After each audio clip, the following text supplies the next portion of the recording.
Ladies and gentlemen, it is time for prize fighters, circus freaks, and gangsters. I'm Jamie. And I'm Greta. And as always, we are here to talk about the guns, graft, grift, gentility, and gruesomeness of the 19th century. And we are talking about Zorro, episode 3. Loving it. So this Zorro TV show, I haven't really looked up the backstory on it. Have you?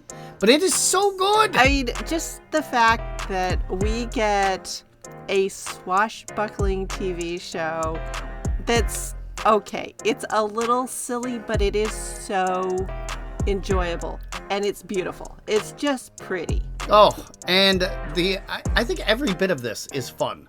It gives us such great little glimpses of the past.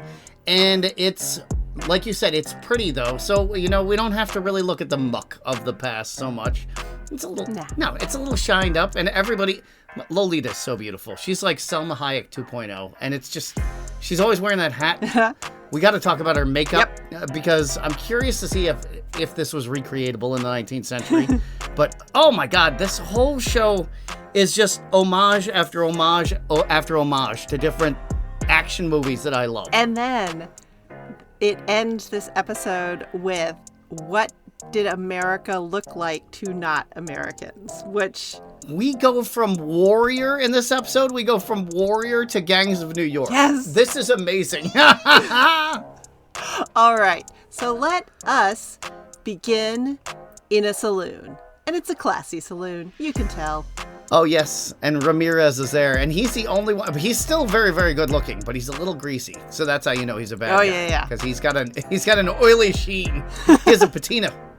And it looks like he's been at the gaming tables for a minute there. I mean, and you can tell this place is a classy joint by the hats people are wearing, the nice coats they have on, the complicated hair things the girls are doing. And the hooch has labels on it. So you know it's a good place. I thought it was fun. There's actually no, strictly white person in this scene, is there? Not that I noticed. No. So it's the Chinese playing at gambling. Yeah, maybe in some servile role, but it's the Chinese playing a Latin guy in cards. And it was really, really interesting. And there's still so many layers of social stratification that they kind of tease out, so they don't lay it to you ham-fisted. They just kind of give you the tidbits, so you kind of understand, oh, okay, so the Chinese are underneath there working for the Spaniards, and this, it's fun. Yeah. Well, and so this is sort of the little sidetrack that I went down, because anytime you look at the Chinese in America, they always are like, yeah, they showed up for the gold rush. But there is this implication that according to Spanish California, no, the Chinese are already here. And so I was looking it up, and it's sort of like, no, we just didn't pay attention until America showed up. But if you dig around a little bit, no, the Chinese were there. The Chinese were there about the otter furs, but, it was still already really, really unstable in China and about the Opium Wars. So, the Chinese were coming over. Yeah. And because the Americans were already becoming... they were spread out throughout Mexico. In Mexico, slavery was abolished, and the Chinese had a place. They had rights, and right. Yeah, but there were people who wanted to take those rights away already. You betcha. And one interesting thing is, when I was trying to look stuff up, they're like, oh yeah, there isn't a single Chinese woman anywhere in America or pre-America. But if you sort of scratch at the surface, it's like, no, there just weren't sort of high status women walking around loose, because they would have been cloistered, because the Chinese merchants who might have been bringing over their high status concubines or wives are like, no, I can't let my nicely dressed lady out in the streets because it's full of ruffians who are going to annoy her. And they would have been 100% correct. Yes, that is true. Ruffians. I like the way you put that. So, yeah, there were, plenty of Chinese working in the fishing industry and huge in the fur trade. Again, records are a little bit spotty because once Americans came in there, they're like, Mexican records, what do we need these for? Interesting. I wonder if we look back at the anti-Chinese legislation, if there were some Americanized Russians who, had changed their name from Rostov to Revere or something like that, who were actually behind the legislation against the Chinese because they were competing against them for 100 years or more in the fur trade. I wouldn't be surprised if, some of the leading lights, but on the other hand, Americans can decide to be crappy to foreigners all by themselves. We don't always need help from the Russians, I should say. But it's nice to blame them. It just feels right. It just feels right. Yes. So, we're at this card game, and Ramirez is like, I want to keep playing cards, basically. And Mr. Tang is like, no, I've bet everything I can bet. I'm done, man. But I just happen to have this woman as property with me, which totally would have been a thing at that point. A lot of women were brought over just effectively as property and weren't recorded as humans by lots of people. Well, eventually they were legally barred from showing up, but yeah, it would not have been. This is not an environment you'd bring a lady into, I don't think. No. These are not the cream of the crop. No. Traditionally, unwashed miners are not people you want to have ladies around. Like unwashed miners in the frontier of, these are not people who are well educated or well treated by their employers, so they're just not nice from a traditional, Yeah. But yeah, it's been a rough stop. And so, of course, Ramirez gets into like, well, how about double or nothing? And your extra stake is the lady you have with you. And as you might expect, because Ramirez is the bad guy, he ends up taking possession of May, our poor Chinese girl. And call back to the episode we just teased where people have replaced appliances. I mean, this is basically like him betting his wallet. Like, oh yeah, I had her holding the money anyway, so yeah, just give me what money you got left, and yeah, goodbye. I didn't want this wallet anymore anyway, or watch, or whatever. Yeah. The idea of her little sister sort of wandering around alone by herself in the dark, I don't know if that would have happened, but you know what? We needed it to happen for the story to happen. What are you talking about? This is the era of urchins. There were urchins aplenty. They were urchins teeming from the rafters. That's true. This is the era of Dickens. You probably couldn't walk 6 steps without kicking an urchin. I mean, maybe you went out of your way. Maybe you went 5 steps out of your way to kick that urchin, but you still kicked an urchin every 6 steps. Meanwhile, across town, Diego is continuing his attempt to get back in good with Lolita.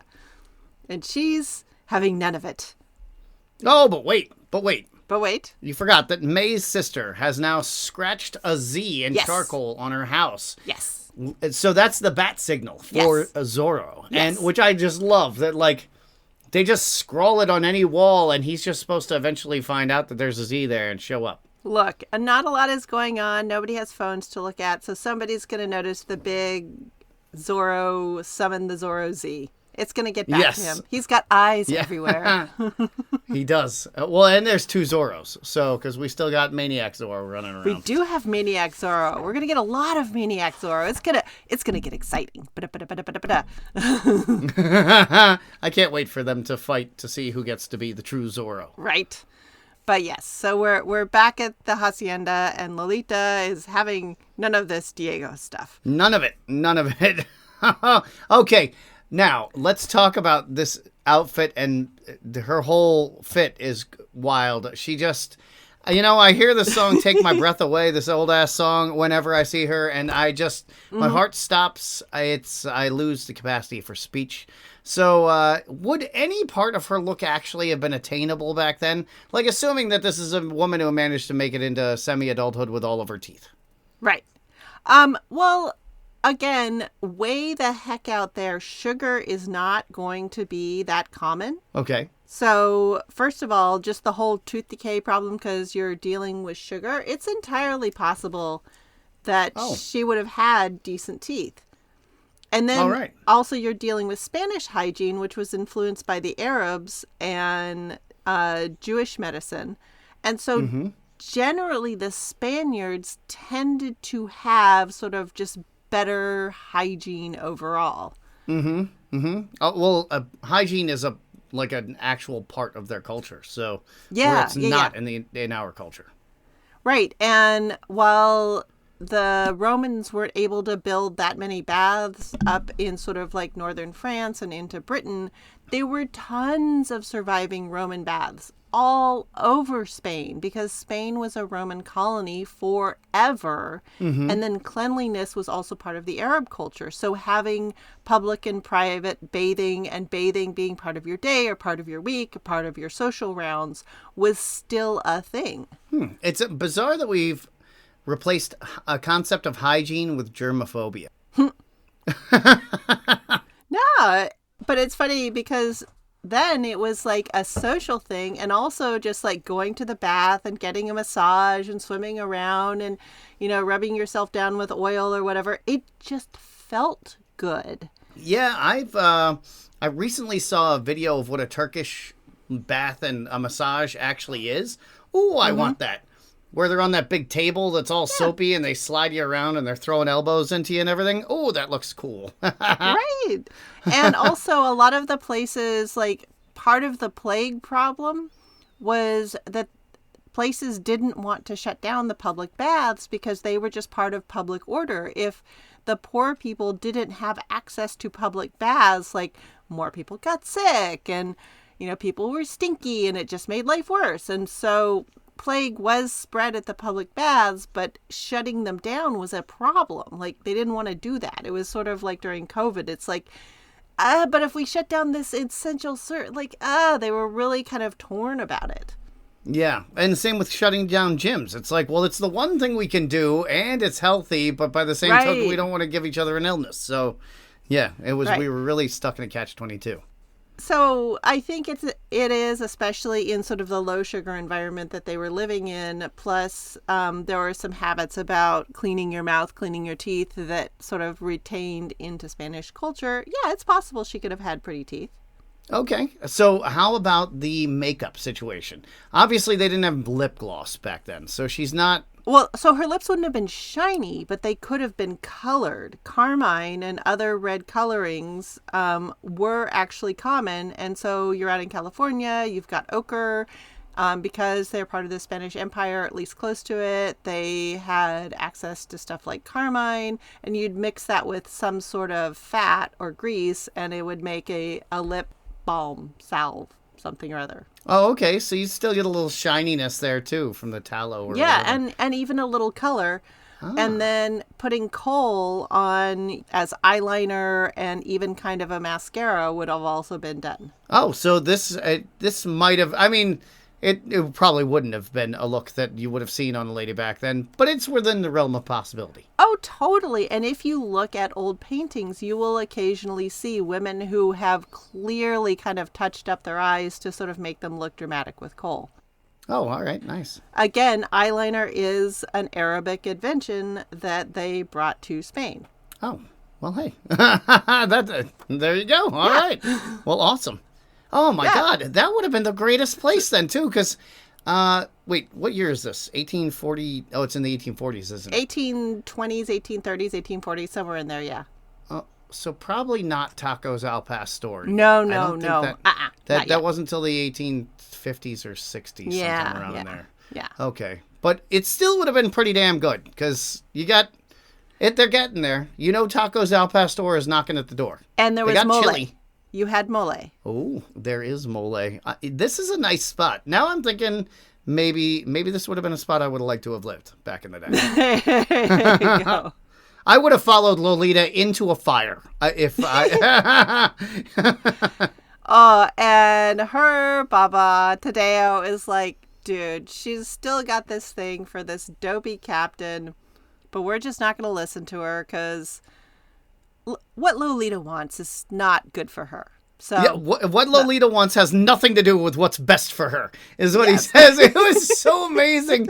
It's so true to life and so funny. I love how casual and poignant everything they say is. It's great. So we head out into the wilderness, and this is my favorite scenery joke. It's not like really a joke, but they are in Spain, filming Spain as Southern California, which works. I mean, the Spanish got to Southern California, they look around and they're like, cool, more Spain.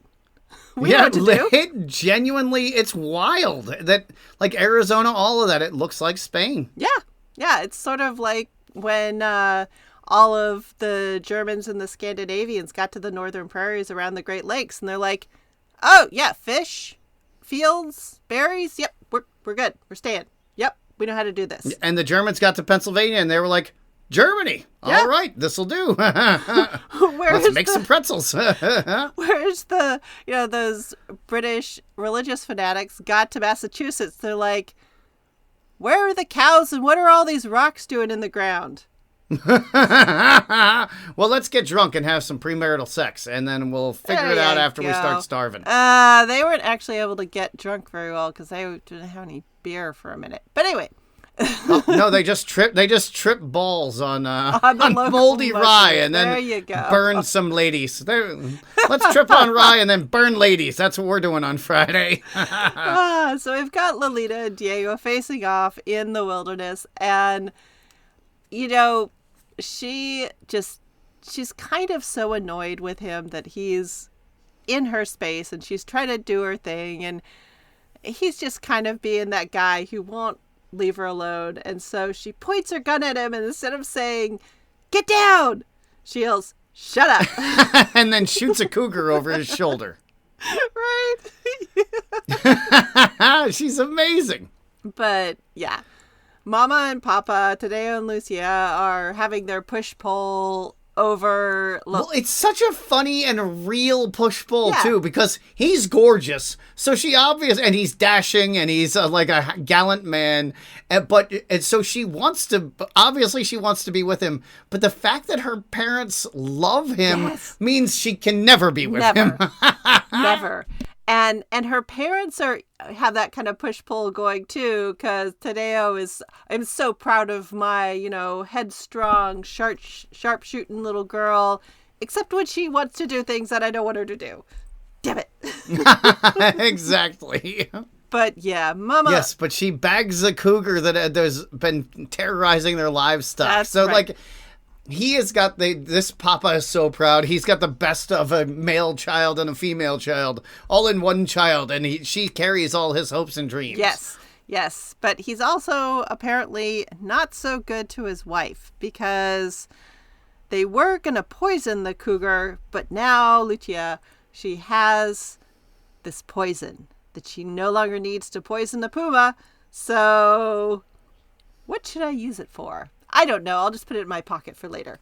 But that's where we get the great little slice of life, because so she comes up in a wagon, and Papa's all proud that his daughter slayed the cougar, and then he sees, oh, I see you brought groceries, and that just blew my mind, because it's like a mom coming home in a minivan or whatever, but this is a horse and buggy, and you see like big sacks of flour or whatever back in the back. Right. And it's just like a trip to Costco, except now going 15 miles takes an entire day's travel, which is berserk. So they're only going like a mile or 2 miles or whatever, and it still takes half the day. But, and you got to haggle with the guy when you get there. Yeah. And And oh my God, the look on her face, because he's just like, oh, surprise, the governor's coming over. She's like, I need 3 days to plan for dinner with the governor, and you're just going to spring it on me like that? What the hell? Well, also, that's really rude of the governor, because you're supposed to announce you're going to come, but that's the whole point of you have a servant for that specifically, right? Right. He's like your email invite guy, and you just send him out to like go invite all these people or tell them I'm coming on this day. I mean, just, she is like extra mad now. Like, nobody's following the rules. How am I supposed to be a proper hostess if you guys won't follow the proper rules of being guests? You just, what has happened to the world? It's just crumbling. Society.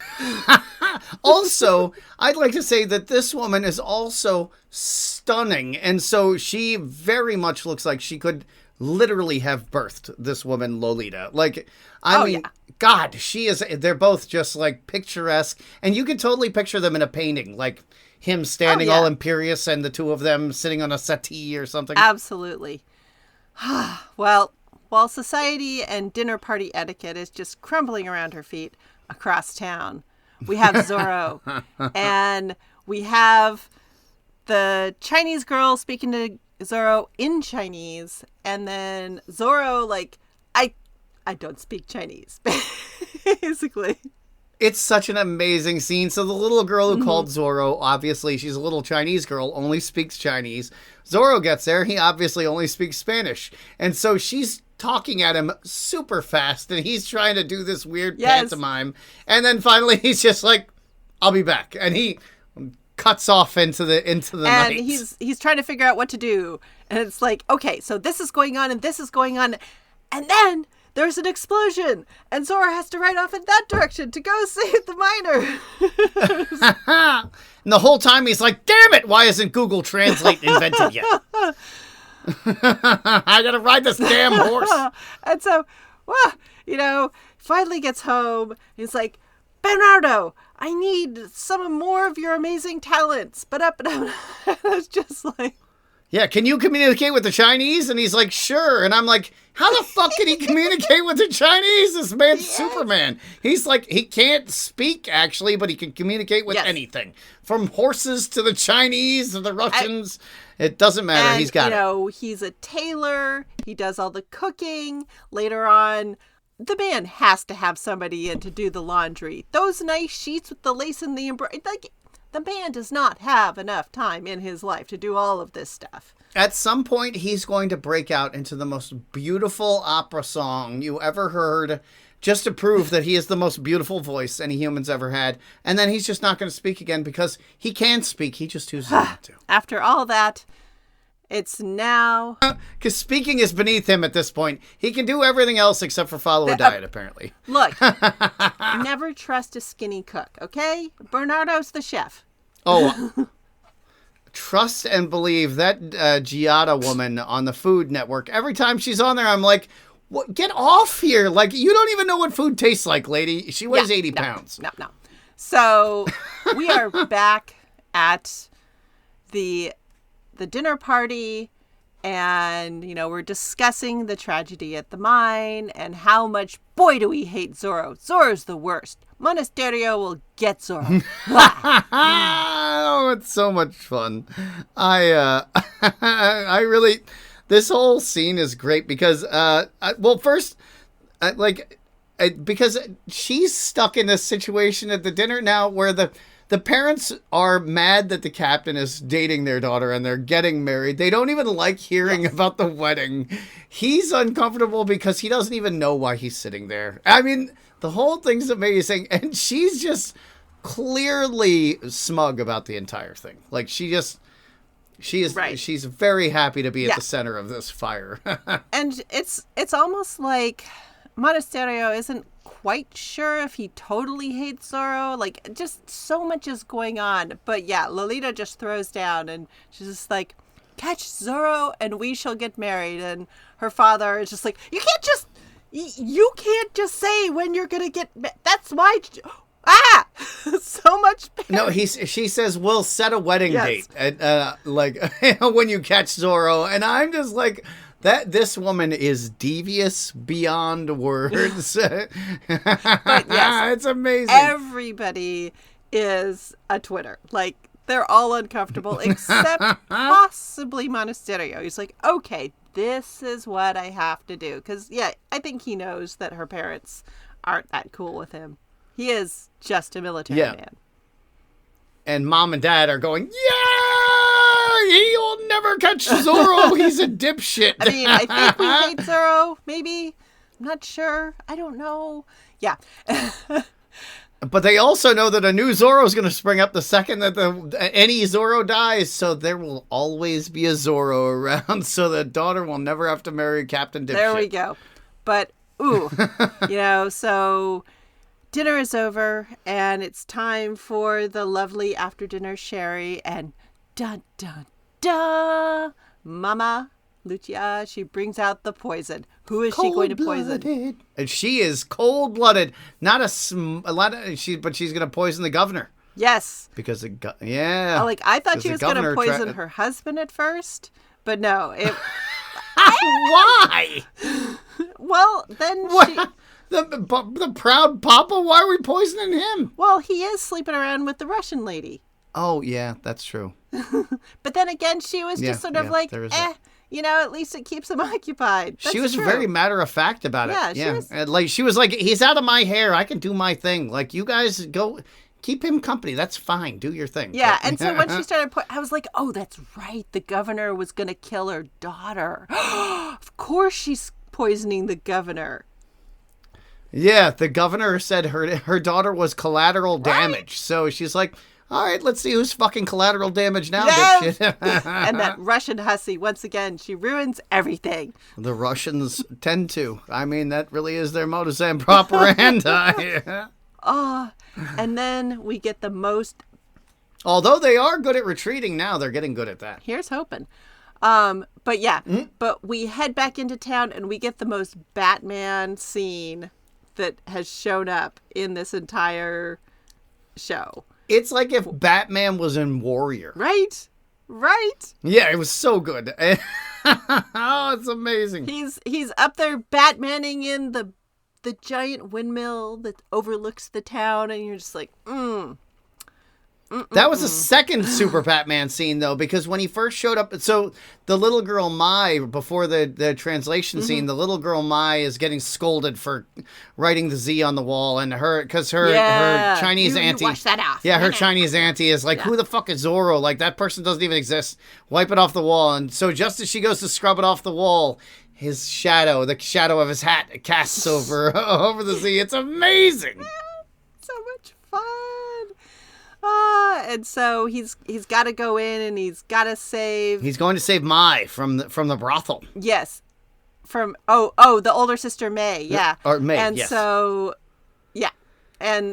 he sneaks into the back of the saloon. It was kind of a dick move, knocking over the lady's laundry tub or soup tub or whatever. But he had to create a distraction. So okay, go in. It's the mahjong room. That was so fun that they actually had all the mahjong tiles out and the clay jars for the rice liquor. It was great. And then we get fight.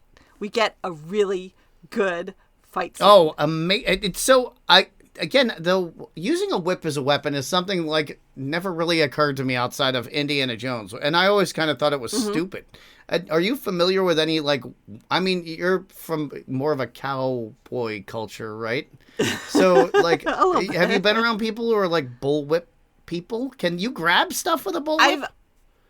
Oh, yeah. I've seen, I don't know, like they show in the movie where he wraps it around and uses it to swing and everything. Obviously not. That's obviously ridiculous. Yeah, I don't know. But I've seen people who do tricks at the Puyallup Fair, which is sort of it's not the Washington State Fair, that's a different fair, but the Puyallup Fair is the good agricultural fair, or for a long time was the best agricultural fair in Washington State. And they would have people who would come up and do tricks and do the thing where they flick this cigarette out of somebody's mouth or light a match with it, and so that's why I was like, oh yeah, you could totally blow out candles with a whip. I've seen it done. Yeah, I remember seeing that on the evil Russian guy from the movie Red Dawn in the 80s was a bullwhip champion, and I saw him do that on the CBS Wide World of Sports or something like that. So yeah. But so Zorro has this whip martial art, which is amazing to watch him use in this. Because it's so much fun. And so the Filipinos eventually developed a dagger and bullwhip style that came out of Eskrima. Huh. So, and Eskrima comes from Spain. So it's entirely possible that people fought like this back then. In Mexico at this time, so at some point he gets down to like some hand-to-hand combat. That never would have happened. They would have just been looking around for a weapon to fight with. There was basically no hand-to-hand fighting. It was really heavily knife-based. So it was... Though I will say the trick where he wraps the whip handle around his arm to use it kind of like a buckler. Again, don't know if that would have happened, but that was so cool. And it totally would work because that is really, really thick leather. You're not cutting through that with a Bowie knife. Yeah, and the fact that they were kind of doing like club fighting and the stick fighting, some version of Eskrima. I mean, fighting with sticks is gonna happen, and using that kind of as a shield and an absorber for that too. Mm-hmm. Yeah, and man, so nightstick fighting was so common at this time. I mean, it's so ubiquitous around the world, and everybody has their own different style of stick fighting. So when I saw those sticks that they were using, they were like more of a billy club type stick. Right, and actually that would have totally made sense because those were like the pins that they would have had on ships.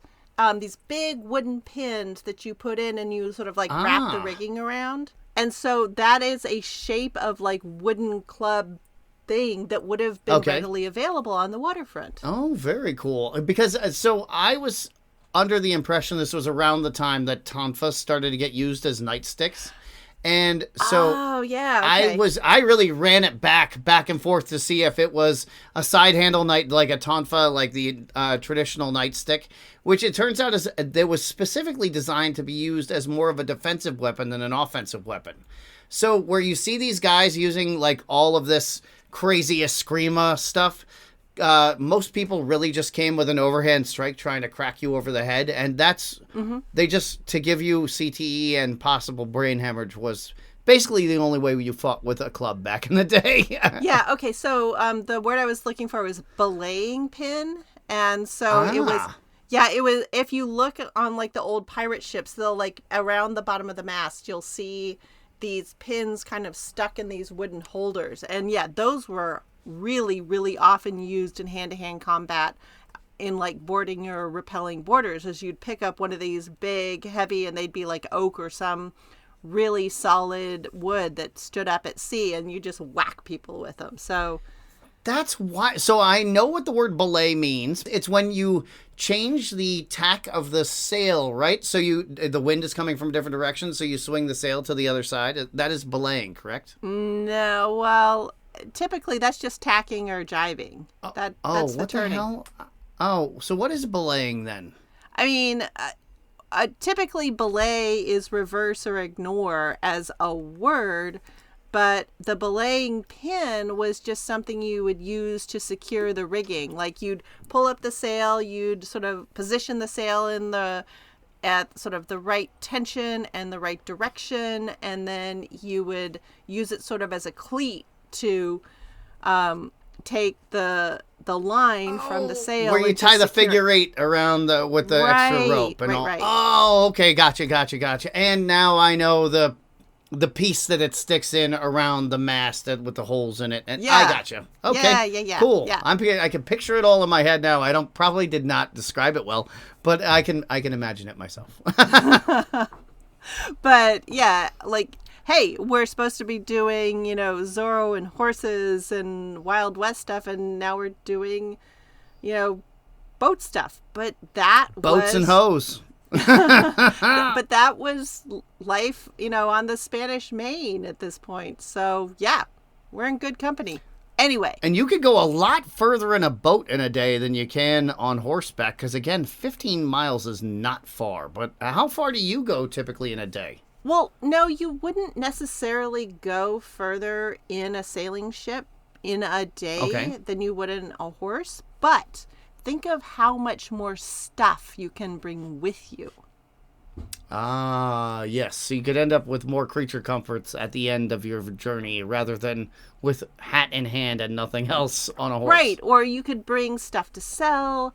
You could bring all sorts of stuff, and then you could also bring a bigger crew with you. So at the end, it's not just Hi.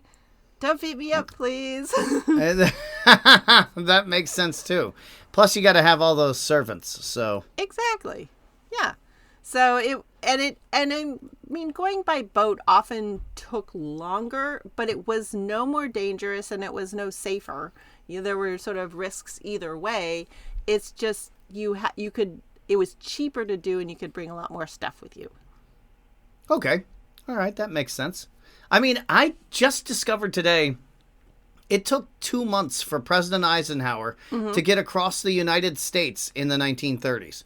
2 months to get across the United States. And he was the president. So, like, that was the fastest you could go. I don't think he was the president yet, but, like, still, like, that's wild. Well, I mean, he wasn't going the fastest he could go. You could actually go quite a bit faster. You think about the messages that they were sending back and forth.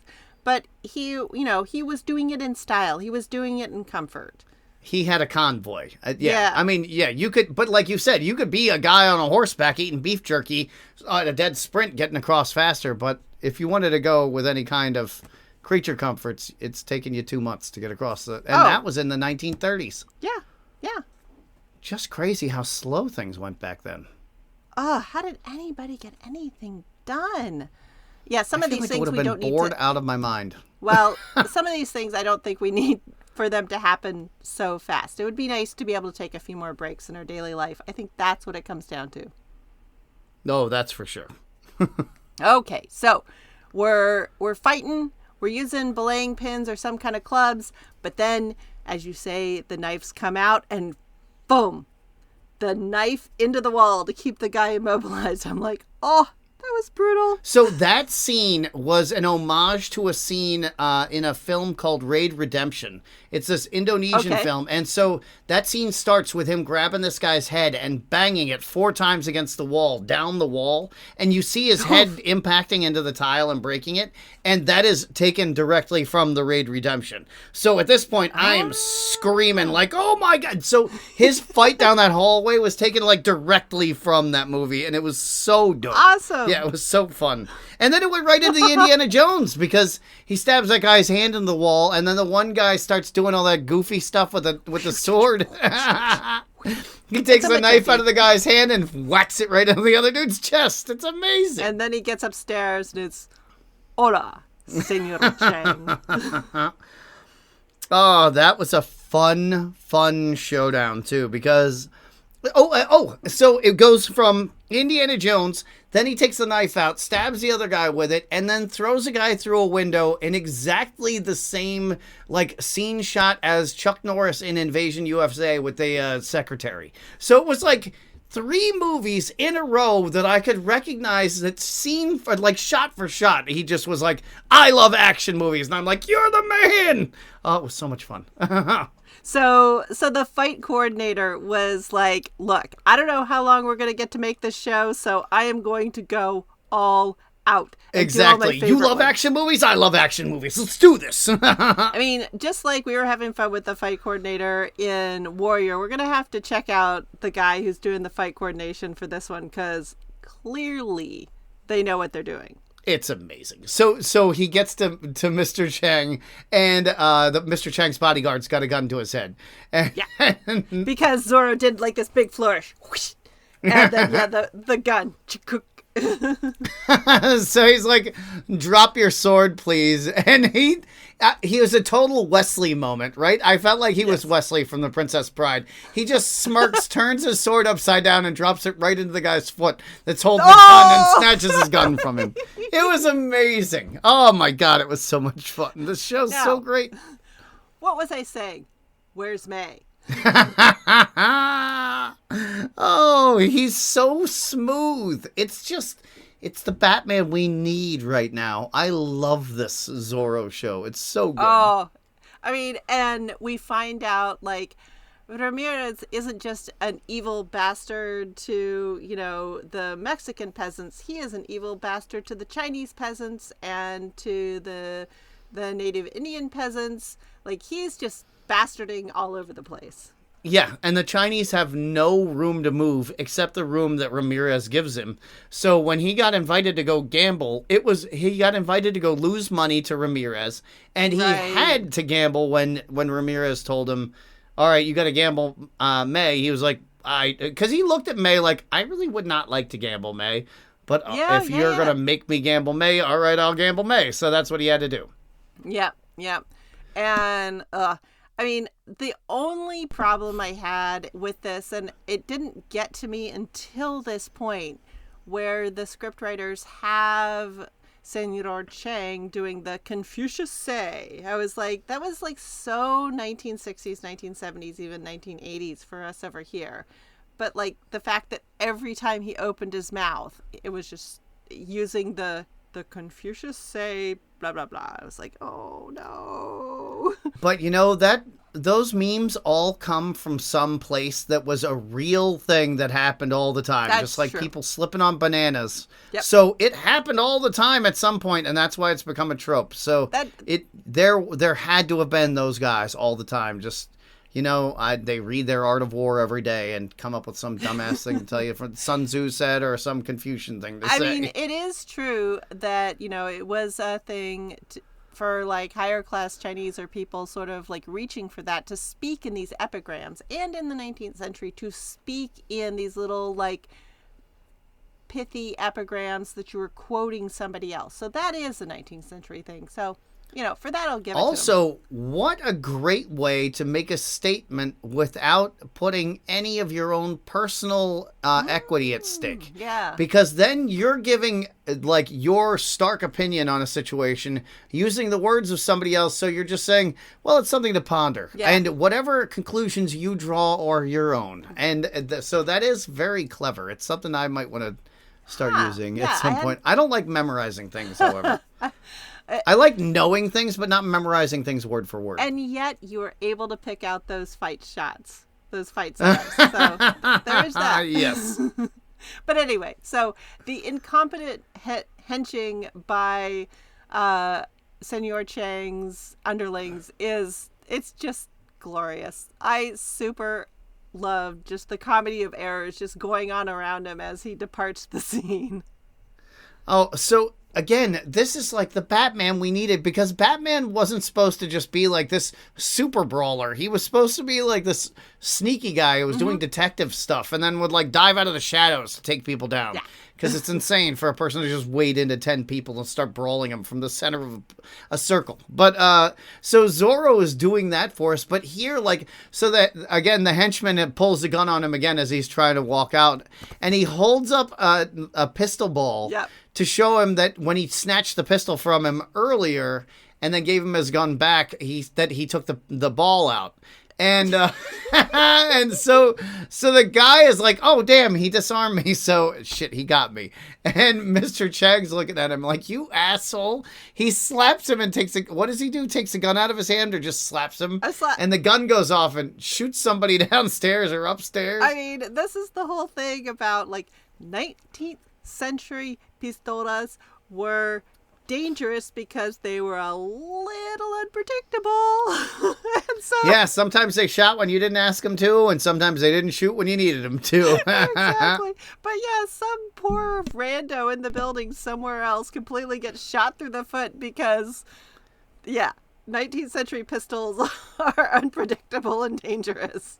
And I wouldn't, I see you dragged that man's henching skills, and I will say and nobody is going to be up to super spy trained by the Spanish government, who's now acting like Robin Hood of Alta Mexico or Alta California. Yeah. Well, it wasn't so much that I'm like dragging him. I just really had fun with how they put that whole scene together. It was just so much fun to watch. It was amazing, but I don't want you to crush this man's historical CV because fair enough. Just because he lost a fight to Zorro. Let's be fair to the man. Everybody's going to lose a fight to Zorro. That's true. I mean, they better. So we get back with Ramirez, and he's just like, can you believe these savages and these chinos? I need them to work for nothing. Can you believe they get mad about a little dying? The nerve. Yeah, these worthless sons of whatever. I mean, he is just bastarding. Bastard up one side and bastard down the other. I'm like, he's not going to live very long, is he?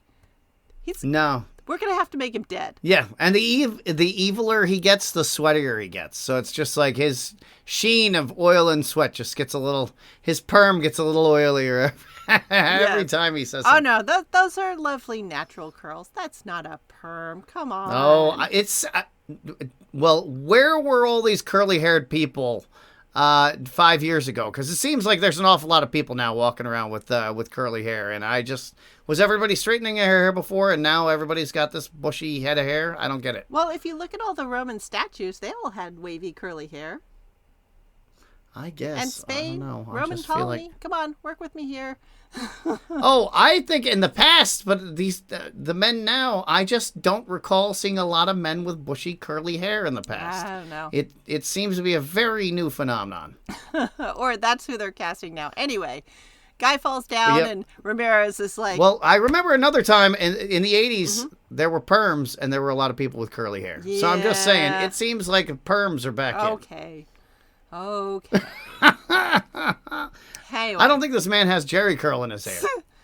All I know is you've got Ramirez just bastarding it up. I mean, guy falls down and he's like, I'm deducting a day's wages and go whip him hard so he feels it. Yeah. Yeah. As if somebody would not feel it with a light whipping with a bullwhip. Yeah. It takes a lot of force to move a bullwhip. Yes, and I mean, for me, the cherry on the top, the moment I'm like, this guy is most likely not going to make it out of this episode alive, when he sees the wife of one of the poor dudes that was killed at the mine, and she's like, what am I going to do? And he's like, what are you going to do? What am I going to do? I'm down a worker. Send your oldest kid. Then I won't kick you out of your house. Yeah. Oh, and all the while, crazy, what is her name? Na Ling? Yeah. Na Lin, yeah. Crazy Zorro is off staring in the distance, watching our boy Zorro undercover in his Clark Kent mode, like being just disgusted by all this, but trying not to show it on his face. And she's watching him going, this son of a bitch is with the rich, and I knew it all along. I am the true Zorro. So they're really setting up like a battle of the Zorros, which is going to be very fun. Absolutely. Oh, but nope. Zorro's just out there. He's gathering intel. He's trying to figure out what's going on. And so he goes home and he gets on the Zorro duds and he's sneaking into a house. Which house? Ramirez's house. Yes. Dun, dun, dun. And he's sneaking around. He finds the Chinese lady and he's like, tranquilo, tranquilo. And he's like approaching her and he's holding a knife. And she's like, ah! Which, you don't blame her. Yeah. A guy in a mask is holding a knife, and you're there being ostensibly ravaged by this horrible, evil man who owns a mine that's blowing up all your countrymen. And, she's having a bad day. She is having a very bad day. But this is when again, the show isn't taking itself so seriously, because he looks over. He's like, oh, whoops. Sorry, I'm approaching you holding some knives. Sorry about that. My bad. And speaking a language you don't understand. Yeah. But, Zorro, I can't believe you didn't check behind the door. Come on. This is why you, didn't get the A's at spy school, clearly. Well, this is not a man who's out there trying to, attend to every detail. He is too pretty for that. Somebody else is going to attend to the details. He is just going to swash and then buckle. And then probably buckle and swash. Yes. Oh, no. I got that one wrong. So he goes in there and saves her. That's right. And Ramirez doesn't check behind the door. Because then she is. Yeah. Yes. And he gets a Z carved into his forehead for his troubles. And Zorro says, if you touch this woman again, I will carve a cross in your forehead. Or no. When he says next time it'll be a cross, I'm going to kill you and you will be buried under a cross. That's what the threat was. Oh, yes. Oh, dun, dun. I was like, he's just going to add more cuts to his head. Well, the man's probably going to die of the infection of the Z in his face already, so whatever. It's going to spread to his eyes. He'll be in a bad way. again, not taking itself so seriously because, like, oh, look who's tied up in the bedroom now. Now it's Ramirez. Not so much fun. Is it, buddy? Ha! And I love that they're all tied up like they're tied to railroad tracks by some man with a twirly mustache. Like, they all have that around the chest thing, or they get tied into a circle. I really enjoy it. It's very fun. Yeah, but all I know is Ramirez is in bad shape. Losing consciousness that many times in a row. It just can't be good for you. I don't think this is a man who puts his health as a priority, personally. No. We are going to take May home. Maybe? I don't know. Who knows? We got to get Bernardo. But so he takes her to the Bat Cave, which I'm just like, what is happening? At this point, I'm kind of losing the thread. Like, what the hell is he doing, right? Were you doing that too? There were a couple times in this where I was just like, wait, what's going on? And let's just say it does not get better by the end of the episode. They were making confusing choices. But I think it was just they were running around. There were swashes to be buckled. So there were so many swashes to be buckled. And at this point, I'm like, you know what? I'm having fun. Just take me where we're going. I don't know. Let's do it. So we go to a church because it's a Spanish telenovela taking place in Alta California. And it's been a long time since we've seen the Padre. So we got to go to church and see the Padre. This Padre dropped some wisdom. Did you write down what he said? The part where he's like, you know, slavery has been abolished in Mexico, but... Yeah, it's not enough to set people free. You need to teach them to be free, he said. And that is a theme that seems to keep coming up for us. It's the theme of Surrounded, where there was, that lack of support really caused societal problems that exist still today. And, if there had been more support and education when the situation had sort of been resolved initially, we would be in a much better place now. Yeah, because there is the thing about you teach them to be free, or, maybe let them work at jobs that pay more than slave type wages. There could be that too. Because you can educate them and tell them to be free and help them out that much. But when they get out there to go into the world to fulfill their destiny, it's like, but you can only work in the janitor service. Yeah. And things where people had been prevented from getting bank accounts or whatever before were helped to get those things so that they could establish themselves as people in society who could move the same way as everybody else. And I feel like that's a lot of what the priest was talking about too, where you can't just say you're free and then expect the person, well, they know what to do. How would they know what to do? They've never done any of the things that normal people do. Yeah. Yeah, but then there's just also the access to be able to do things. So the Padre's halfway there, but you know what? He is a Padre in Alta California, so he's only going to be halfway there too. So, that's okay. Yeah, and he's going to be drunk for certain. So, yeah. Yeah, because he does have access to booze because, sacramental wine. Got to make sure it's fresh. Absolutely, every day. You got to sample those wares. So now Zorro's got a lot to think about. He stops by Papa Alejandro's grave. And what's up with the bear buttons? He has the Russian bear cufflinks or something again. This is a theme. We need to know. What did Baba Alejandro have to do with the Russians? We're not going to find out, are we? Not yet. Because instead, a mysterious woman comes and leaves lilies on Baba Alejandro's grave. Yeah, so at this point, I had stopped even taking notes because I'm now going, what the fuck is going on? Who are these people and what is happening? But we get to New York City. I know that. We're going to New York City. There's a guy in an office who they don't explain at all. And, okay, so a couple of times when I would have stopped and started the show or whatever, come back in, it would have switched back to English, and then I had to tell it to go stop giving me the dub. I want the actual language. And so when people start speaking in English, I'm like, wait, what? Holy shit, people are actually speaking in English. Yeah. There's an English language version of this? Yeah, you can listen to it dubbed. Oh, is the dubbing good? It's okay, but the acting, reading the subtitles and listening to the people actually acting, I like it better with subtitles, but you can listen to it in the English dub. Yeah, that is always fun. I mean, I watch a lot of Korean movies, so when they speak in English, I'm like, whoa.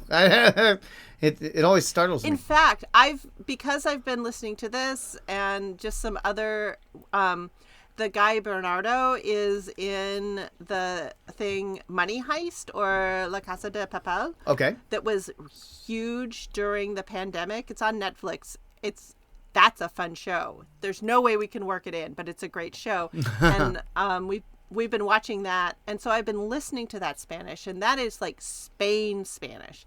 Whereas the people in this Zorro, some of them are speaking Spain Spanish, but some of them are speaking Mexican Spanish, and I'm starting to be able to like tell, like, oh, that's a Mexican actor. Oh, that's a Spanish actor, because they have different accents. That's really neat that they took so much effort and pains in like recreating the accent. Well, I mean, not necessarily recreating, but differentiating between different classes of people based on their...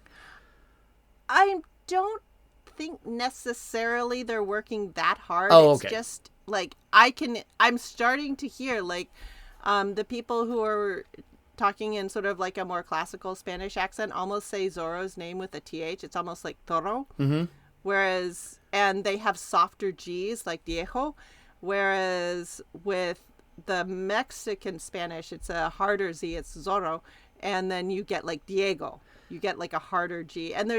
And you get that sort of lispy, soft S sound in the middle of words sometimes, okay. like Barcelona. Mm-hmm. Whereas the people who are speaking Mexican Spanish, it's like the S that we're used to.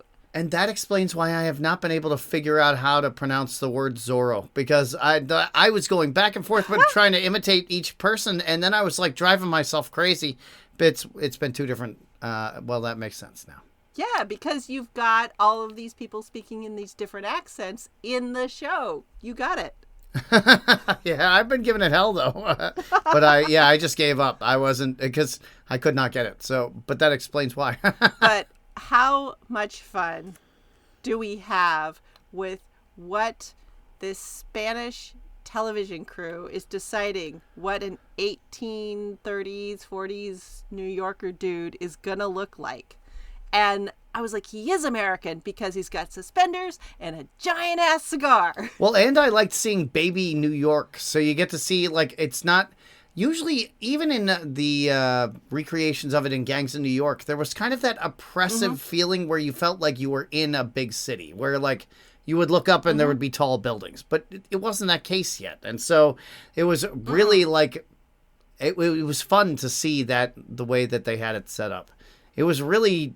It kind of transported you there better, I feel like. I definitely had fun. But yeah, so we've got mysterious Guadalupe Montero. She's leaving lilies on Alejandro's grave.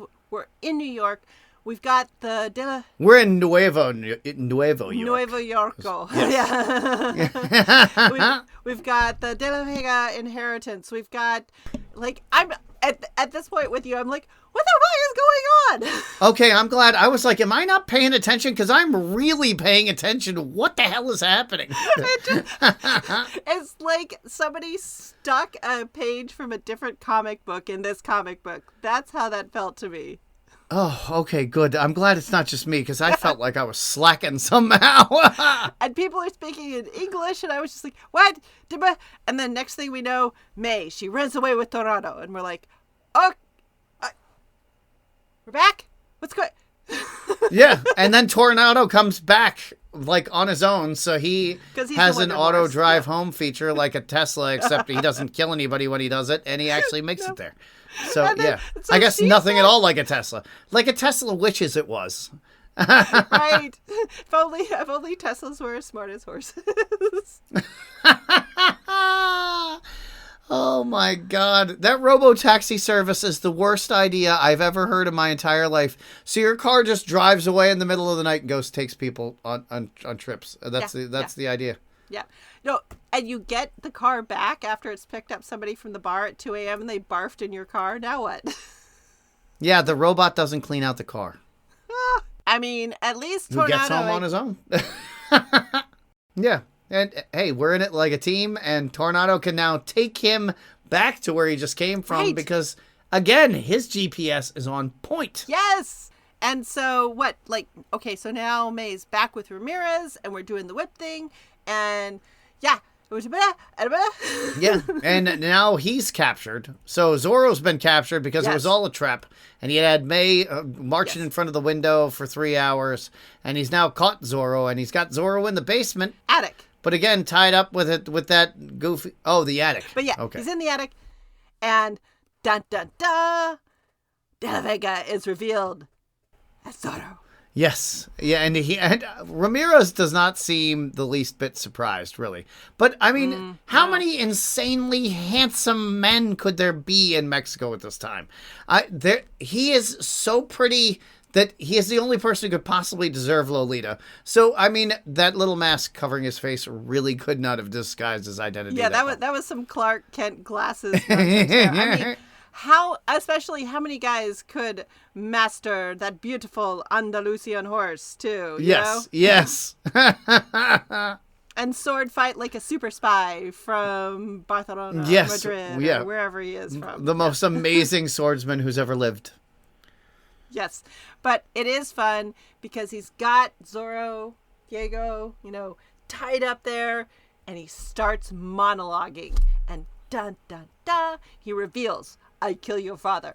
Yes, because we got to have that scene. And we're like, well, but yeah. So we get to the end of this episode, and both of us, what the hell is going on? That's how I felt at the end of this episode. I felt like a bee needed to run through this just to kind of bring it all to Benny Hill closure for me, because and just have him kind of run through, coming in and out of doors and things like that. Because what the hell was happening? Who knows? But this show's still amazing, and I'm in 100%. Well, we'll just have to come back for the next episode to find out what's going on with the bear pins. Who's going to rescue Zorro? Are we going to find out about Guadalupe Montero? And who is the guy with the giant cigar in New York? And what the hell is going on? What inheritance are we talking about? There are so many questions. We got to come back next week. That's all there is to it. Yeah, I mean, you could have summed it up with what the hell is going on. That's next week, find out what the hell is going on. It's like Batman 66, like the version 10.0 or whatever, where it's like they just took like the zany elements and left out all the dumb camp, and we get this like beautiful Mad Max Fury Road version of Batman 66. It's amazing. Great costumes. And just the most amazing looking human beings who have ever been captured on film.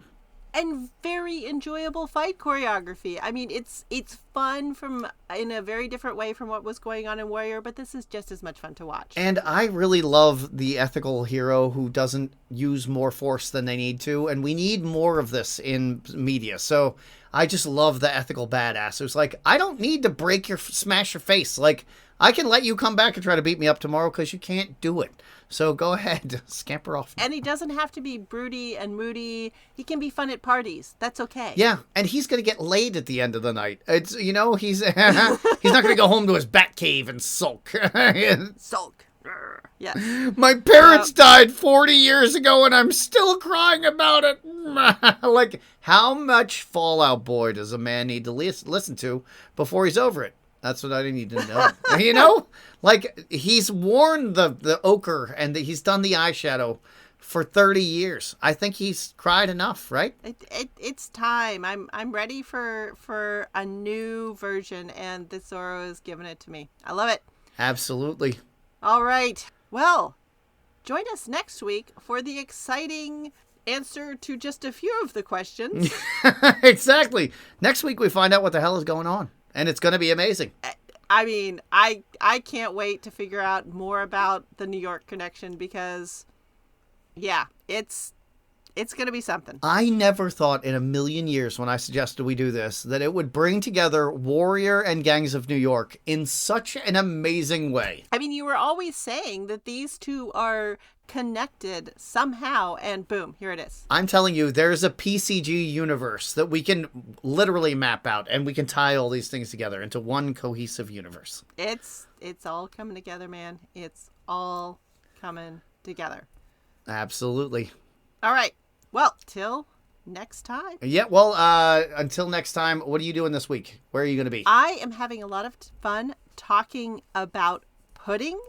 And in fact, I just got tagged in on the discussion of hot dish. How did it happen? And the whole Minnesota explosion onto the food scene. You can find an article where I am quoted on todayfood.com, of all places. Ooh, so hot dish is the one with the tater tots on top? Can you explain what hot dish is? It's a casserole. So a hot dish is a casserole. I know there's plenty of people who are going to be mad about that. The technical definition is that like hot dish is a main, and whereas casseroles can be anything cooked in a casserole dish. So a hot dish is cooked in a casserole dish. Right. So wouldn't it? But still... Okay, but so it is a casserole. It's just a local name. But so what is in a? It's tater tots on top, right? Well, that is one type, but it's where you have a meat and a veggie and usually some sort of creamy substance. It can be like eggs and milk. It can be cream cheese. It can be something that's creamy that kind of holds it all together. And then quite often you put some sort of crunchy topping on top. Obviously, tater tot is the superior crunchy topping. But you can do like those fried onions, you can do like the chow mein noodles, you can do potato chips, you can do a baked crust of like cheese. There's so many options. Yeah, the way that we've done it in my house is basically a shepherd's pie, except on top of the mashed potatoes we put the tater tots. That's the life we're living. You put tater tots on mashed potatoes. Yes. What kind of genius is that? Do you love this? That's intense. It's amazing. I love this. I love this. But now we have KFC bowls, and my God, is there really? I mean, that is just one of the greatest culinary triumphs of the modern era. Would you not agree? That KFC bowls really is the recreation of hot dish at the fast food scale. I'm going to give that one to you. Yeah. The tanginess. I mean, Patton Oswalt said it all, so I don't want to steal the man's words. But if you haven't heard his stand-up about KFC bowls, everybody should listen to it because he really nails it. The sweetness and the crunch of the corn contrasted against the tangy saltiness of the gravy. It's just phenomenal. All the textures go together and of course, so well. the fried chicken. Yes. Doesn't work without the fried chicken. All right, so you can hear me talk about all sort of crazy stuff about old American food on my podcast, The History of American Food. Meanwhile, over on the Instagrams, what are you up to? I am posting all things muscular and awesome. Today, I actually did 2 posts. I did Michelle Rodriguez, the action film star, and after I posted her, I didn't realize that she had hairy armpits in the picture, and so luckily nobody acted weird about it. It was pleasant because I noticed after that there were like in my search that like 5 messages or 5 like search choices down, there was some like internet furor about the fact that she didn't shave her armpits, and I was like, oh well, it's nice that people weren't assholes. But I posted about her and Claire. I'm sorry, I was totally distracted by her ripped abs and completely chiseled biceps, but that was just me. Oh no, that was the second post of the day. That was Tia Claire Toomey, the CrossFitter. Okay. Yeah, and my God, she looks like she's made of AI, right? She just yes, she's a 7-time winner of the CrossFit Games. Except she's too sweaty and active looking to actually be AI. That is absolutely true. Yes. So, yeah. So, I was posting badass women today, and it was very fun. They are. Yeah, Tia Claire Toomey's abs look like they could win a fight by themselves. Her abs versus the bushy mountain man Kung Fu master eyebrows. A battle for the ages. That would be greater than Godzilla versus Kong. There we go. Okay. Well, until next week, guys. See you then. You can always reach out to us by email at pcgpodcasters@gmail.com. And you can find more dope beats like this one from royalraven.com.